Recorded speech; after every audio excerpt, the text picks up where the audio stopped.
Howdy folks, Todd here with Great Escape Farms, taking a walk around the frozen winter homestead today. So this is the first snow we've had this year that has been a wet, sticky snow. We've had, I think this is our fourth, and we're only like 2 or 3 weeks into this year and been getting a fair amount of snow, but usually it's been very dry and it just kind of falls right off. This one is sticking on the trees, and this one is beautiful. I can tolerate this until I have to dig out a plow or a shovel, and then I'm not so horribly happy with it. But I do indeed love it when it's this beautiful. And check it out.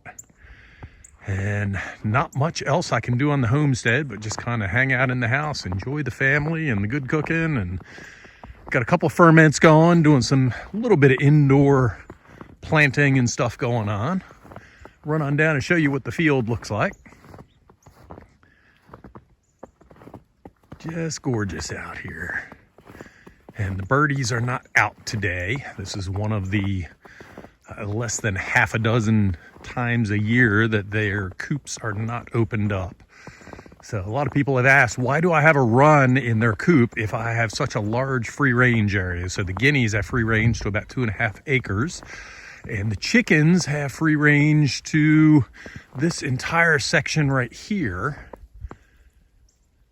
But on a day like today, the chickens wouldn't come out, so there's no sense even opening their door. It'd just make it more difficult when I come out and shovel a little path area for them. And the guineas, those birds are so stupid. They would come out, snow would get around them, they wouldn't know what to do about it, and it would be just a pain to get them back at night. So I leave them in their coop until I shovel out a spot for them and they get a little more used to this. They are about the dumbest birds I've ever seen in my life.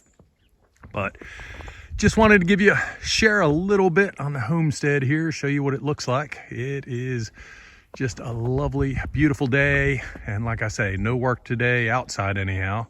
Plenty of stuff to do inside though. I hope you are enjoying your day and your new year. And thank you very much for tuning in, and have a great day.